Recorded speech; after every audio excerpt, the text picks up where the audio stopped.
नमस्कार स्वामी भक्तांनो, आज आपण स्वामींचे मंत्र पाहणार आहोत. त्या मंत्राचं जप केल्याने काय फायदे होतात पाहूयात. स्वामी समर्थांचे मंत्र जपाने घरातील व स्वतःच्या भोवतालची नकारात्मक ऊर्जा कमी होते, वाईट सवयी किंवा व्यसनापासून मुक्त होण्यास मदत मिळते. भक्तांच्या कामातील अडथळे, विलंब किंवा अडचणी कमी होतात. नोकरी, व्यवसाय, शिक्षण यामध्ये प्रगती साधली जाते. जपाने मन एकाग्र होते आणि ध्यान साधनेत गती येते. परमेश्वराशी जोडले जाण्याची अनुभूती येते. सातत्याने जप केल्याने मानसिक स्वास्थ्य सुधारते आणि त्याच परिणाम शारीरिक आरोग्यावरही होतो. तर स्वामी समर्थांचा मंत्र पाहूयात. ओम ह्रीं ह्रौं स्वामी समर्थाय विघ्न निवारणाय फट. ओम ह्रीं ह्रौं स्वामी समर्थाय विघ्न निवारणाय फट. ओम ह्रीं ह्रौं स्वामी समर्थाय विघ्न निवारणाय फट. ओम ह्रीं ह्रौं स्वामी समर्थाय विघ्न निवारणाय फट. ओम ह्रीं ह्रौं स्वामी समर्थाय विघ्न निवारणाय फट. ओम ह्रीं ह्रौं स्वामी समर्थाय विघ्न निवारणाय फट. ओम ह्रीं ह्रौं स्वामी समर्थाय विघ्न निवारणाय फट. ओम ह्रीं ह्रौं स्वामी समर्थाय विघ्न निवारणाय फट. ओम ह्रीं ह्रौं स्वामी समर्थाय विघ्न निवारणाय फट. ओम ह्रीं ह्रौं स्वामी समर्थाय विघ्न निवारणाय फट. ओम ह्रीं ह्रौं स्वामी समर्थाय विघ्न निवारणाय फट. ओम ह्रीं ह्रौं स्वामी समर्थाय विघ्न निवारणाय फट. ओम ह्रीं ह्रौं स्वामी समर्थाय विघ्न निवारणाय फट. ओम ह्रीं ह्रौं स्वामी समर्थाय विघ्न निवारणाय फट. ओम ह्रीं ह्रौं स्वामी समर्थाय विघ्न निवारणाय फट. ओम ह्रीं ह्रौं स्वामी समर्थाय विघ्न निवारणाय फट. ओम ह्रीं ह्रौं स्वामी समर्थाय विघ्न निवारणाय फट. ओम ह्रीं ह्रौं स्वामी समर्थाय विघ्न निवारणाय फट. ओम ह्रीं ह्रौं स्वामी समर्थाय विघ्न निवारणाय फट. ओम ह्रीं ह्रौं स्वामी समर्थाय विघ्न निवारणाय फट. ओम ह्रीं ह्रौं स्वामी समर्थाय विघ्न निवारणाय फट. ओम ह्रीं ह्रौं स्वामी समर्थाय विघ्न निवारणाय फट. ओम ह्रीं ह्रौं स्वामी समर्थाय विघ्न निवारणाय फट. ओम ह्रीं ह्रौं स्वामी समर्थाय विघ्न निवारणाय फट. ओम ह्रीं ह्रौं स्वामी समर्थाय विघ्न निवारणाय फट. ओम ह्रीं ह्रौं स्वामी समर्थाय विघ्न निवारणाय फट. ओम ह्रीं ह्रौं स्वामी समर्थाय विघ्न निवारणाय फट.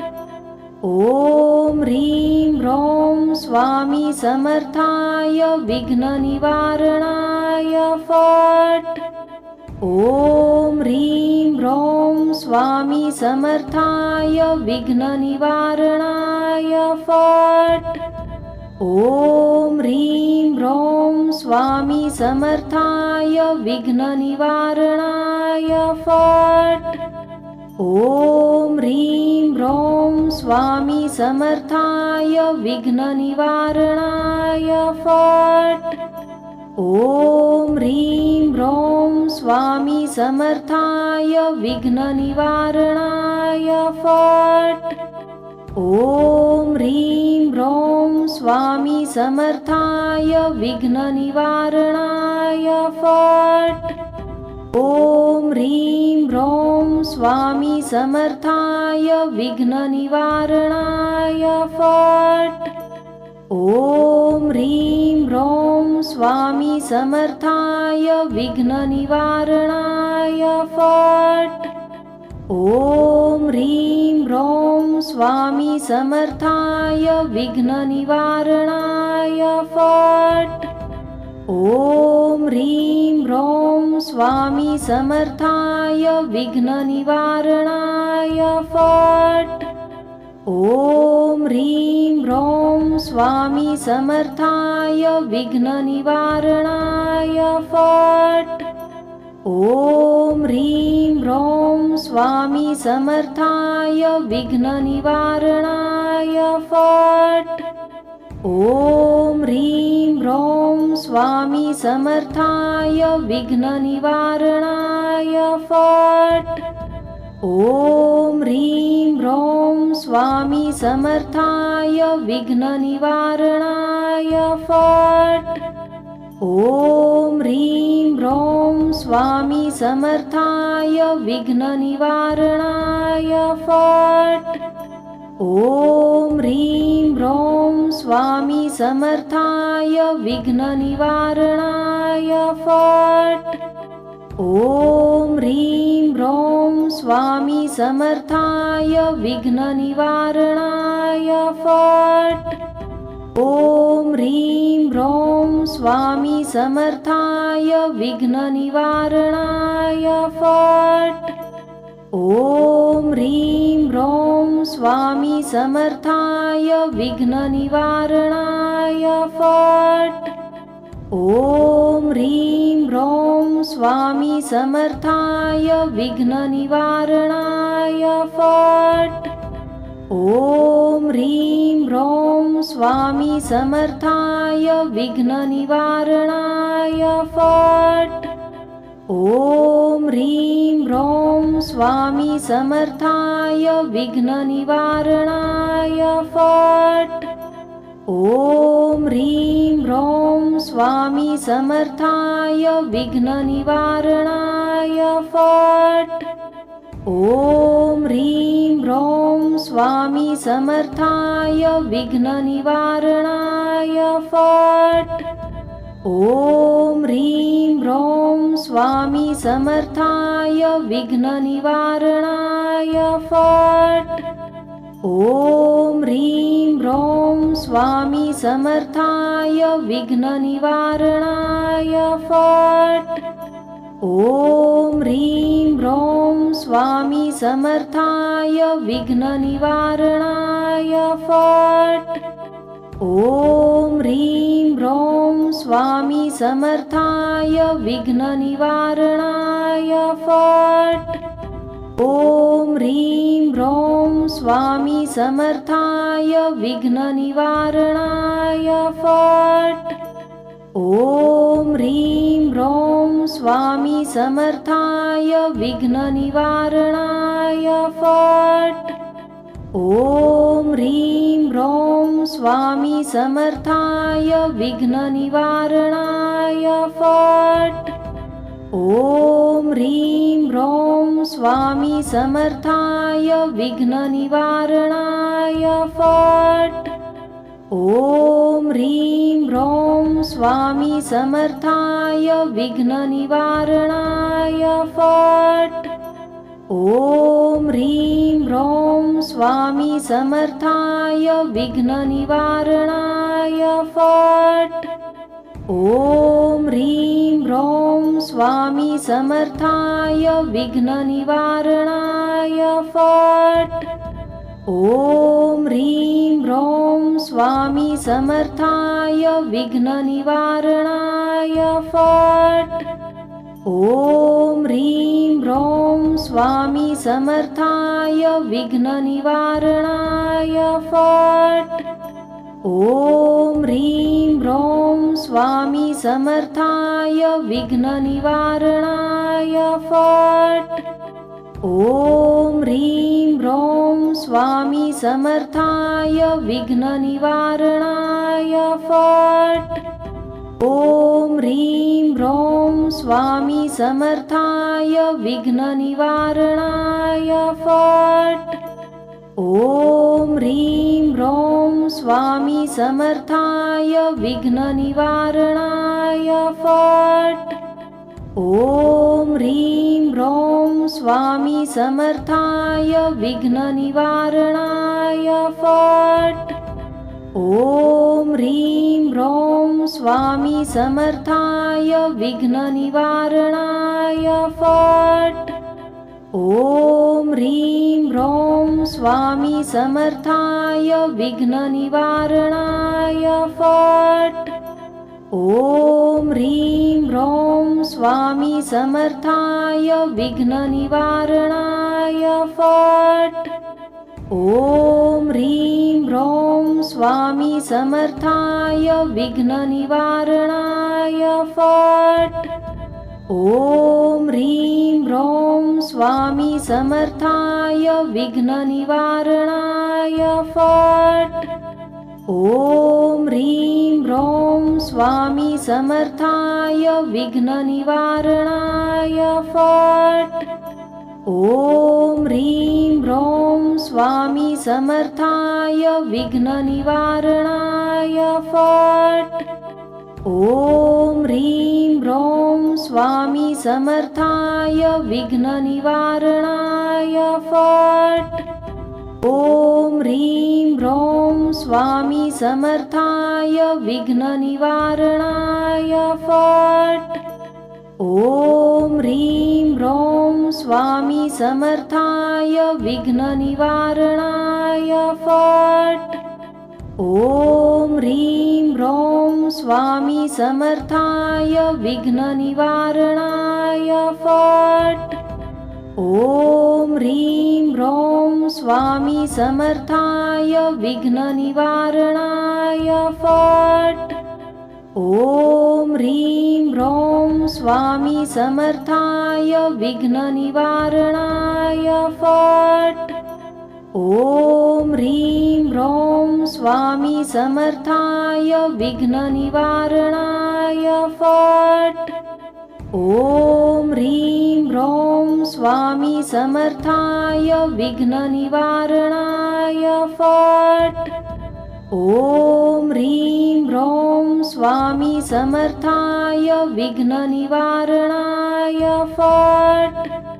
ॐ ह्रीं ह्रौं स्वामी समर्थाय विघ्ननिवारणाय फट्। ॐ ह्रीं ह्रौं स्वामी समर्थाय विघ्ननिवारणाय फट्।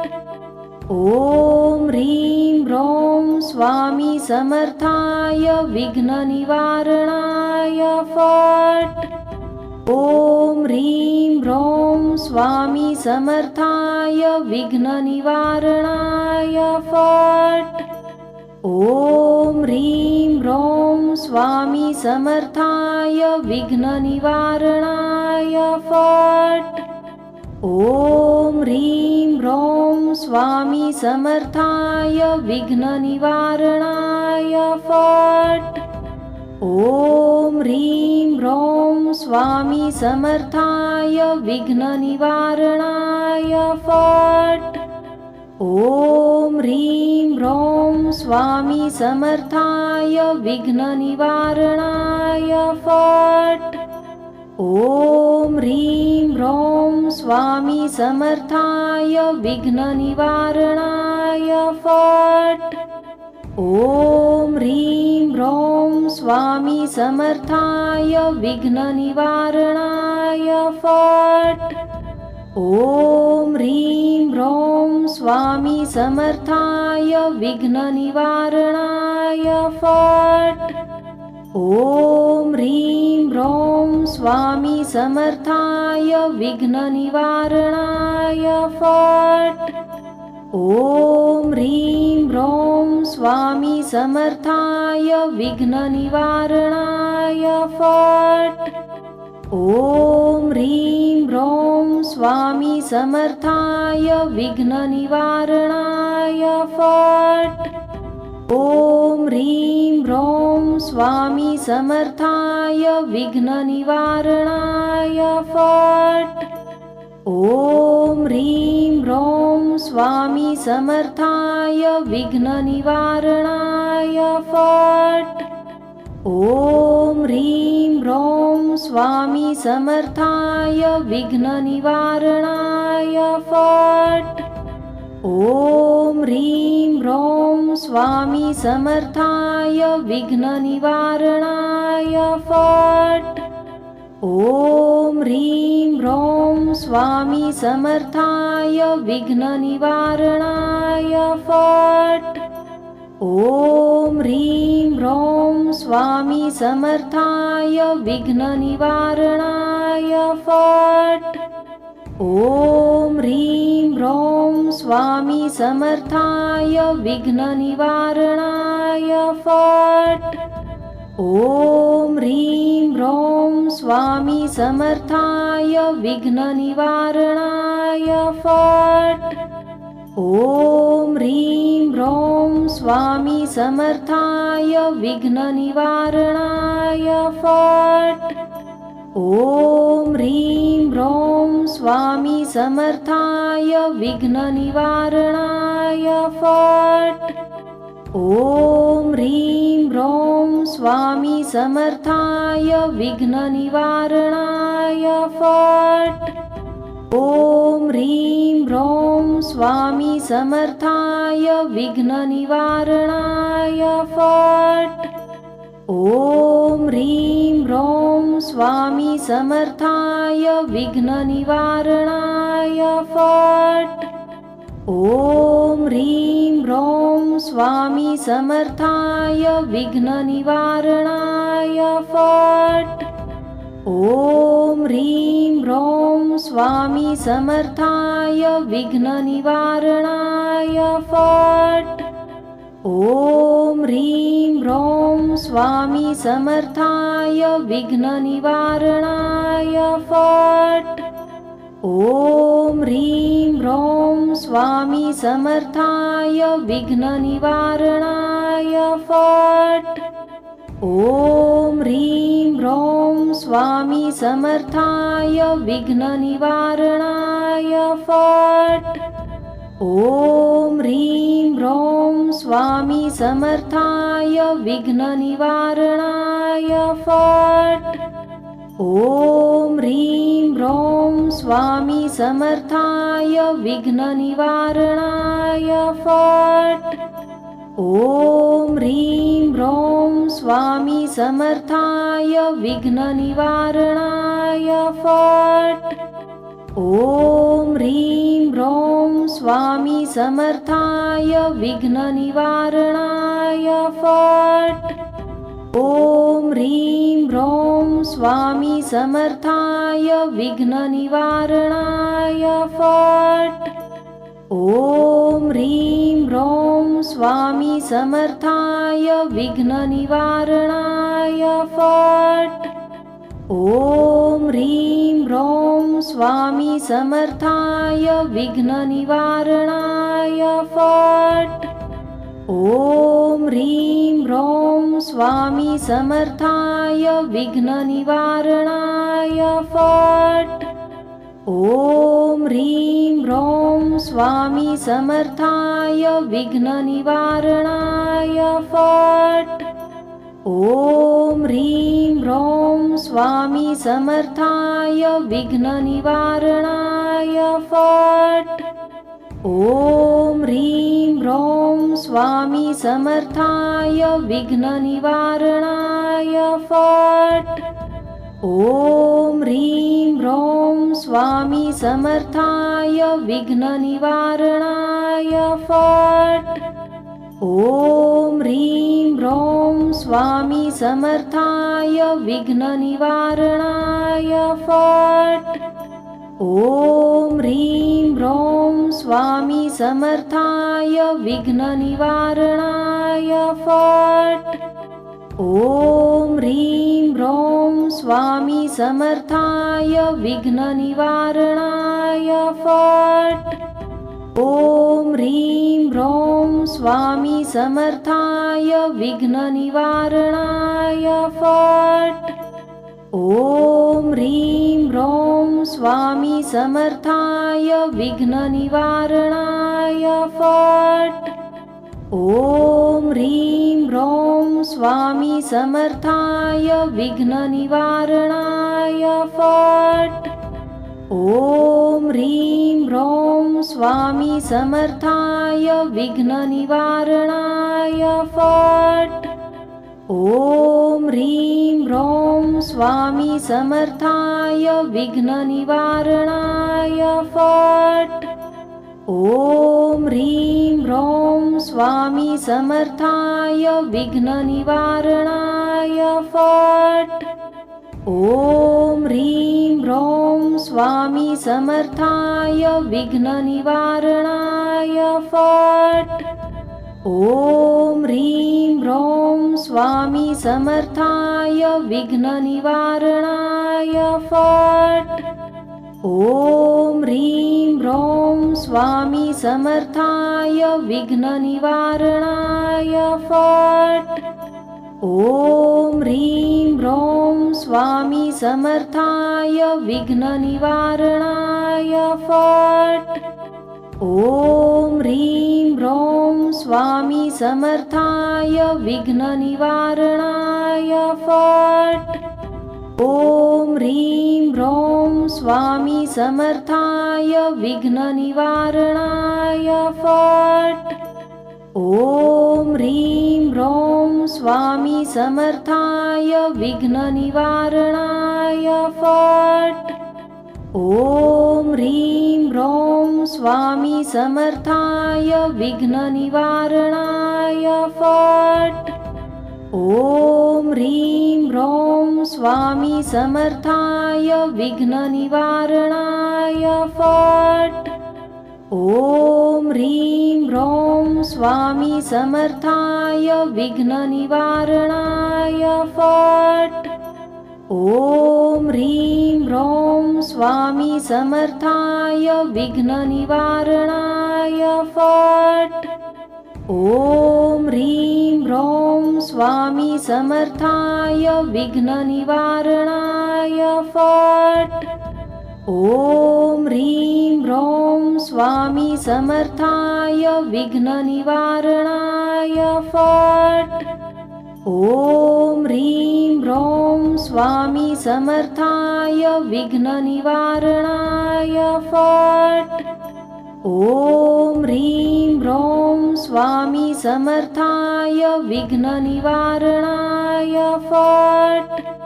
ॐ ह्रीं ह्रौं स्वामी समर्थाय विघ्ननिवारणाय फट्। ॐ ह्रीं ह्रौं स्वामी समर्थाय विघ्ननिवारणाय फट्। ॐ ह्रीं ह्रौं स्वामी समर्थाय विघ्ननिवारणाय फट्। ॐ ह्रीं ह्रौं स्वामी समर्थाय विघ्ननिवारणाय फट्। ॐ ह्रीं ह्रौं स्वामी समर्थाय विघ्ननिवारणाय फट्। ॐ ह्रीं ह्रौं स्वामी समर्थाय विघ्ननिवारणाय फट्। ॐ ह्रीं ह्रौं स्वामी समर्थाय विघ्ननिवारणाय फट्। ॐ ह्रीं ह्रौं स्वामी समर्थाय विघ्ननिवारणाय फट्। ॐ ह्रीं ह्रौं स्वामी समर्थाय विघ्ननिवारणाय फट्। ॐ ह्रीं ह्रौं स्वामी समर्थाय विघ्ननिवारणाय फट्। ॐ ह्रीं ह्रौं स्वामी समर्थाय विघ्ननिवारणाय फट्। ॐ ह्रीं ह्रौं स्वामी समर्थाय विघ्ननिवारणाय फट्। ॐ ह्रीं ह्रौं स्वामी समर्थाय विघ्ननिवारणाय फट्। ॐ ह्रीं ह्रौं स्वामी समर्थाय विघ्ननिवारणाय फट्। ॐ ह्रीं ह्रौं स्वामी समर्थाय विघ्ननिवारणाय फट्। ॐ ह्रीं ह्रौं स्वामी समर्थाय विघ्ननिवारणाय फट्। ॐ ह्रीं ह्रौं स्वामी समर्थाय विघ्ननिवारणाय फट्। ॐ ह्रीं ह्रौं स्वामी समर्थाय विघ्ननिवारणाय फट्। ॐ ह्रीं ह्रौं स्वामी समर्थाय विघ्ननिवारणाय फट्। ॐ ह्रीं ह्रौं स्वामी समर्थाय विघ्ननिवारणाय फट्। ॐ ह्रीं ह्रौं स्वामी समर्थाय विघ्ननिवारणाय फट्। ॐ ह्रीं ह्रौं स्वामी समर्थाय विघ्ननिवारणाय फट्। ॐ ह्रीं ह्रौं स्वामी समर्थाय विघ्ननिवारणाय फट्। ॐ ह्रीं ह्रौं स्वामी समर्थाय विघ्ननिवारणाय फट्। ॐ ह्रीं ह्रौं स्वामी समर्थाय विघ्ननिवारणाय फट्। ॐ ह्रीं ह्रौं स्वामी समर्थाय विघ्ननिवारणाय फट्। ॐ ह्रीं ह्रौं स्वामी समर्थाय विघ्ननिवारणाय फट्। ॐ ह्रीं ह्रौं स्वामी समर्थाय विघ्ननिवारणाय फट्। ॐ ह्रीं ह्रौं स्वामी समर्थाय विघ्ननिवारणाय फट्। ॐ ह्रीं ह्रौं स्वामी समर्थाय विघ्ननिवारणाय फट्। ॐ ह्रीं ह्रौं स्वामी समर्थाय विघ्ननिवारणाय फट्। ॐ ह्रीं ह्रौं स्वामी समर्थाय विघ्ननिवारणाय फट्। ॐ ह्रीं ह्रौं स्वामी समर्थाय विघ्ननिवारणाय फट्। ॐ ह्रीं ह्रौं स्वामी समर्थाय विघ्ननिवारणाय फट्। ॐ ह्रीं ह्रौं स्वामी समर्थाय विघ्ननिवारणाय फट्। ॐ ह्रीं ह्रौं स्वामी समर्थाय विघ्ननिवारणाय फट्। ॐ ह्रीं ह्रौं स्वामी समर्थाय विघ्ननिवारणाय फट्। ॐ ह्रीं ह्रौं स्वामी समर्थाय विघ्ननिवारणाय फट्। ॐ ह्रीं ह्रौं स्वामी समर्थाय विघ्ननिवारणाय फट्। ॐ ह्रीं ह्रौं स्वामी समर्थाय विघ्ननिवारणाय फट्। ॐ ह्रीं ह्रौं स्वामी समर्थाय विघ्ननिवारणाय फट्। ॐ ह्रीं ह्रौं स्वामी समर्थाय विघ्ननिवारणाय फट्। ॐ ह्रीं ह्रौं स्वामी समर्थाय विघ्ननिवारणाय फट्। ॐ ह्रीं ह्रौं स्वामी समर्थाय विघ्ननिवारणाय फट्। ॐ ह्रीं ह्रौं स्वामी समर्थाय विघ्ननिवारणाय फट्। ॐ ह्रीं ह्रौं स्वामी समर्थाय विघ्ननिवारणाय फट्। ॐ ह्रीं ह्रौं स्वामी समर्थाय विघ्ननिवारणाय फट्। ॐ ह्रीं ह्रौं स्वामी समर्थाय विघ्ननिवारणाय फट्। ॐ ह्रीं ह्रौं स्वामी समर्थाय विघ्ननिवारणाय फट्।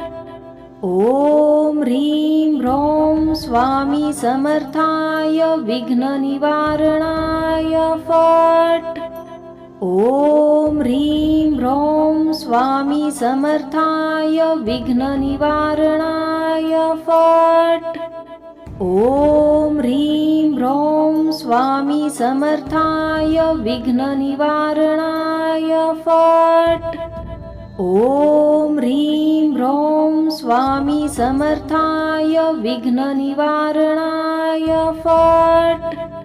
ॐ ह्रीं ह्रौं स्वामी समर्थाय विघ्ननिवारणाय फट्। ॐ ह्रीं ह्रौं स्वामी समर्थाय विघ्ननिवारणाय फट्।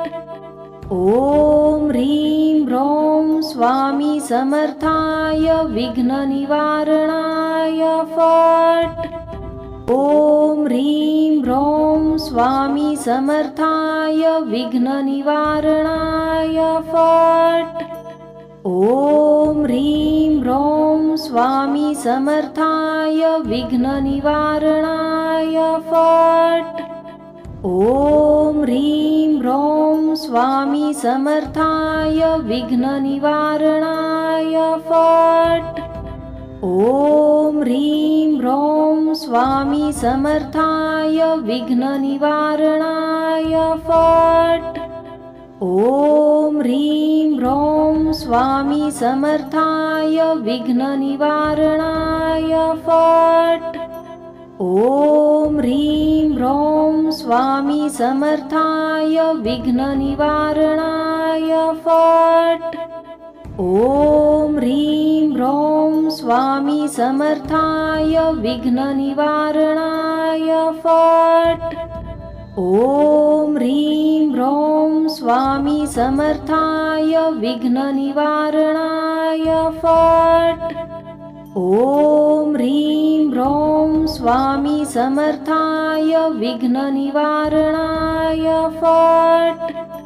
ॐ ह्रीं ह्रौं स्वामी समर्थाय विघ्ननिवारणाय फट्।